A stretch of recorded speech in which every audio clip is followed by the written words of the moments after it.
was very intense. I talked to him a few moments ago before he came out of the van.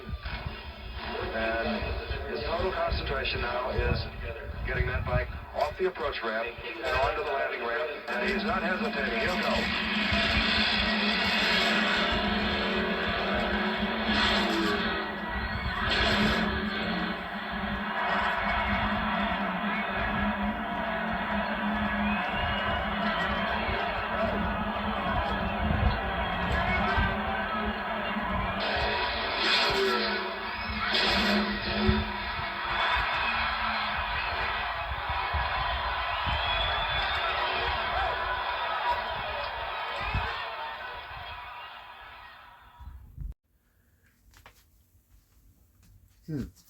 Well, hello everyone. Welcome to Redneck Ways. How's everybody out there in YouTube land? Well, I hope you all set fine and dandy. I hope everybody's doing good on this Friday evening. It's great here and just enjoying my downtime. And I wanted to make this video and I wanted to share with you guys one of my childhood heroes. He's still a hero to me to this day.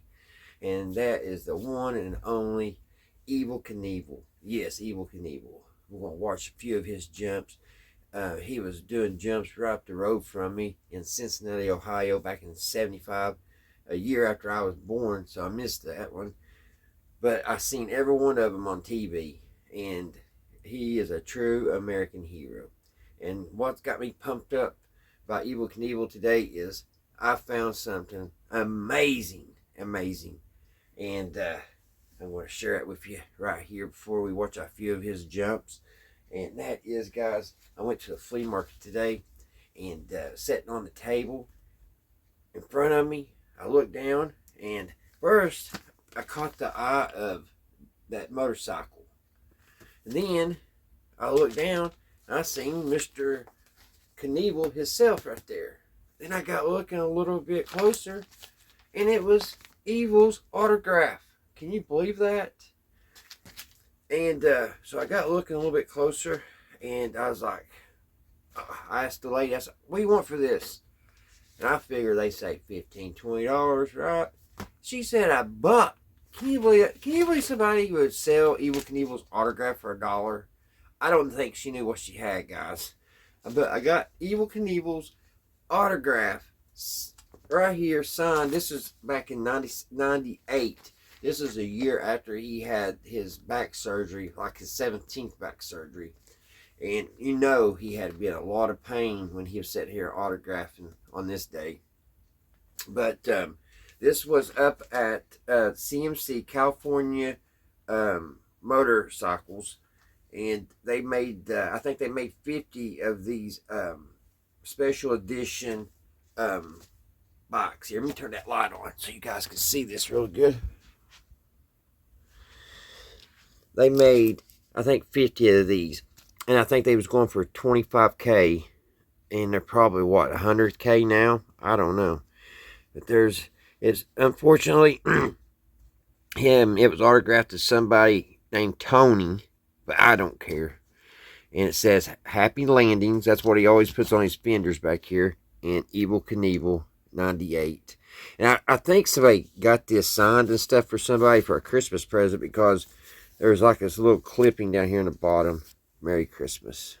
So it must have been a Christmas present to somebody. And then the lady said, there's also somebody on the back. And I was like, I looked at back and it's Mark Martin. And the number 6 car. I mean, it's not a bad looking picture, but nothing like Evel Knievel. I can't believe I don't know if she didn't think that was a real signature or what. But I've looked at it and you can tell because the words are in behind, like everything that's typed out or whatever, it's underneath this print. And if you look real close, you can see where the Sharpie has kind of got lighter here. So I'm about 99% sure it's a real autograph from Evel. Because why would they make it to Tony? You know what I mean? Would they sign a bunch to Tony because thinking there's a lot of Tonys. No, it's a real autograph, guys. So, unfortunately, I had quite a few of Evel's little toys and stuff, but I was a kid and they got tore up. So I'm always looking for something with Evel Knievel, and it's not easy to find his merchandise. Only thing I found here a while back, about 2 or 3 months, was his what was it called? I forget. It's the rocket cycle. I think that's what he called it. And it was from the Hot Wheels. And I think I showed this in a video here a while back. But yeah. So that's pretty cool. And I hope on down the road I'll find more Evel Knievel merchandise. But because that's the only thing I got. And he attempted to jump Snake River in this. And it came, I think it got, if I can remember, it's been so long since I've seen that video. I think when he shot over, he got about in the middle, and he parachuted, and of course he went on down into the canyon. But yeah, I am so happy. So guys, check out some of these awesome jumps. He had a couple, I think he had 7, if I'm not mistaken, bad crashes. I know he had 15 back surgeries. Man was always in pain, and there in his last years he had a morphine pump. So, he's probably always hitting that button because he was in a lot of pain. And it really surprised me to see that he was actually still autographing in '98. And it's hard to see because it's not a really good picture of him, but that's how he appeared in '98 right there. Alrighty, guys. Enjoy the video.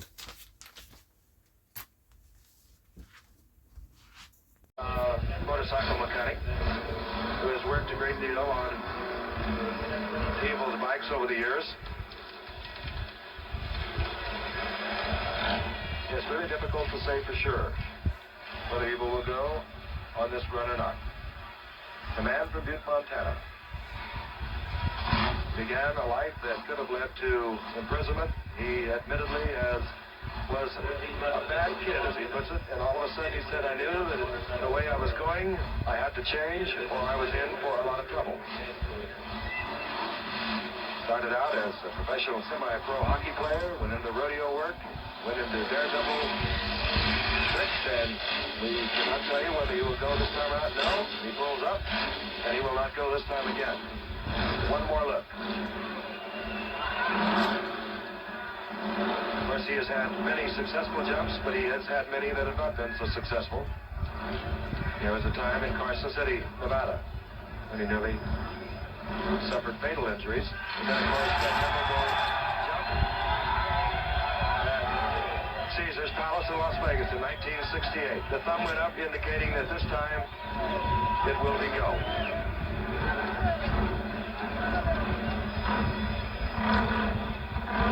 Again, John Hood is there with Evel Knievel, discussing whatever you discuss at this moment. Evel Knievel is very intense. We talked to him a few hours ago before he came out of the van, and his total concentration now is getting that bike off the approach ramp and onto the landing ramp, and he's not hesitating. He'll go.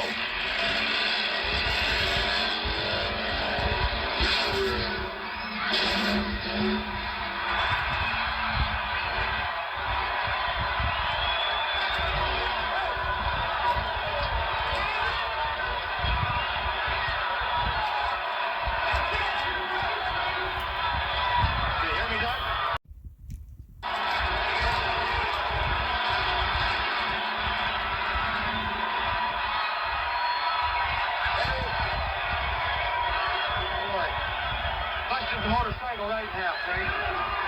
Boy, it did come apart, didn't it? Oh, right hit hard. I know. Let me just slip around on this side. Where am I? Just a little short, man. I'm number 14. I don't care.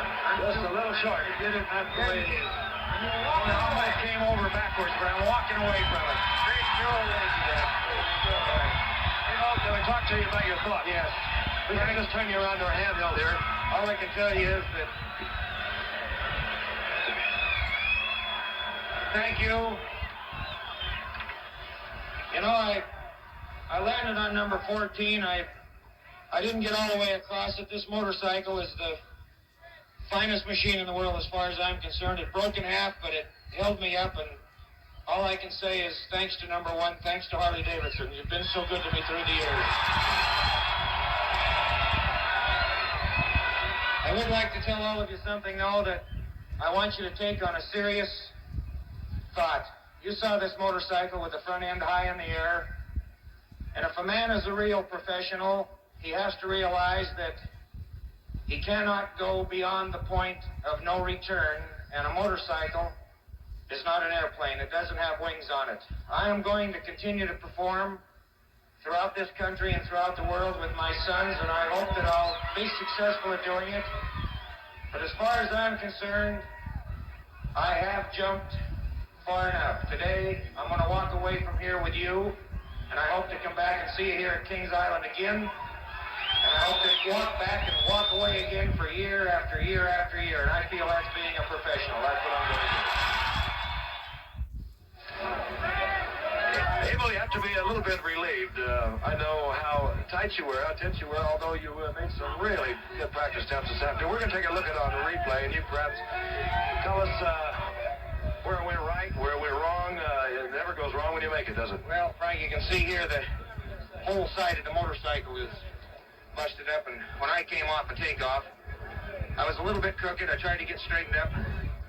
The horsepower dragged just a little bit, but boy, it came on strong. When I got up in the air, I felt the front end come just straight up and almost underneath me and go over backwards, and I thought, oh boy, the same thing's going to happen that happened. But look at that front end. I almost lost it, but boy, that suspension held. I lit right on top of that 14th bus and went on down and landed okay, and right there I'm saying, boy.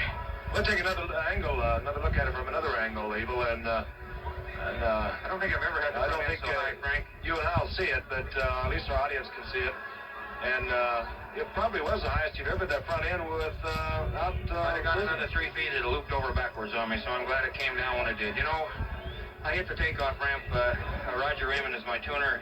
He's won Daytona more than any man in the world, and Roger fixed this thing so to go as fast as it'd go, and he said to me before I left, remember, it's a motorcycle that don't have wings. It'll fly only as far as you can will it. And I'm glad it came down because it was just ready to come over backwards. But we hung on to it and we got it done. And I've had some great help through the years, Frank. I'll tell you that. Let's ask you one more time, Evel. Now from the same angle in slow motion. And here's the point where Evel Knievel's got to make up speed and be the only man in the place who really wants to miss that last bus. And he comes out of the saddle as he's about to make his takeoff, perhaps not fast enough, and catches this little tiny bridge between the last bus and the landing ramp. And that's what causes the trouble. And there he gets that trampoline effect, desperately hanging on to the bike.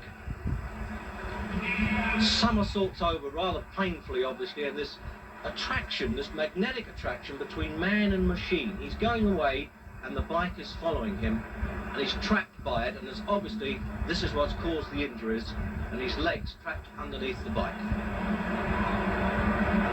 And now the first time, this head-on in normal speed. Dramatic shot of the trampoline in effect.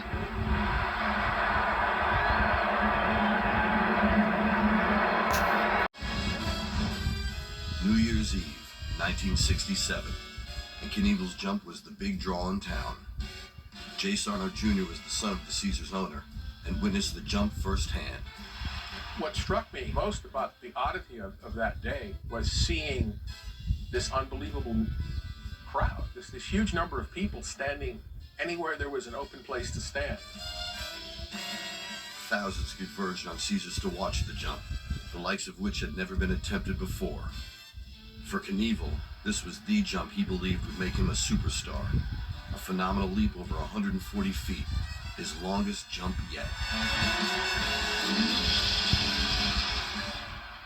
Evel Knievel, even at that point, had never figured out like the physics of the whole thing, you know, how fast exactly he had to be going to go how high and the angle. He did it all by the seat of his pants.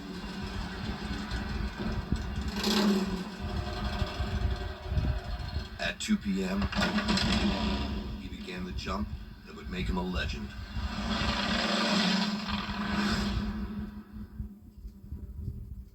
He made that jump.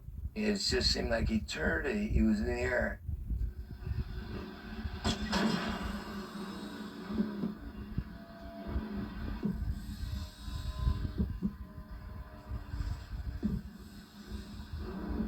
And his body was bouncing and the motorcycle was falling over him. Watching him hit like that and crossing up and flying over like a rag doll, you know, it was traumatic. Knievel is raced to the hospital. And we saw the ambulance come up, and my father grabbed I was 9 at the time. My brother, I believe, was 6, and he grabbed us and said, "We gotta leave. We gotta go to the hospital and see what's happening." Reports began to circulate that the Daredevil had sunk into a life-threatening coma, or even that he had died in the crash. I asked my father, was Mr. Knievel gonna die? I think is what I asked. And he said, no, he's not gonna die, but that's not necessarily what you're gonna read in the papers the next day. The crash was horrifying. Knievel was concussed and had suffered multiple fractures. His injuries were serious, but not life-threatening.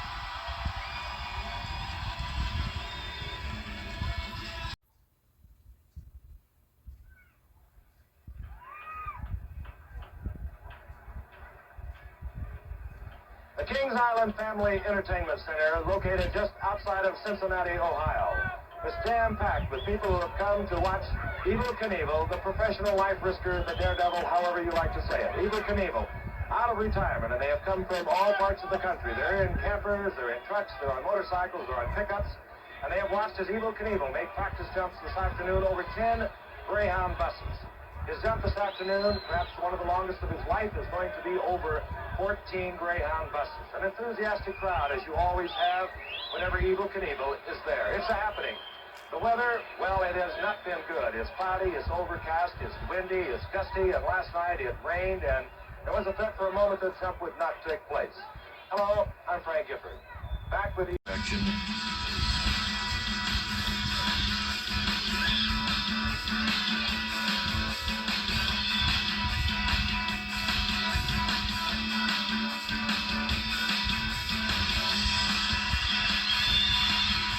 I made a practice jump before the big jump was moved out in the middle of the racetrack.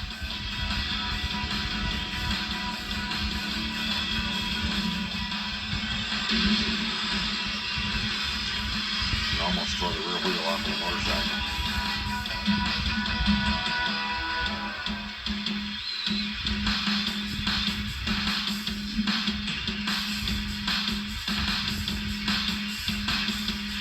And it was really a big thing for me because it was the first time I was ever there and I always wondered about it.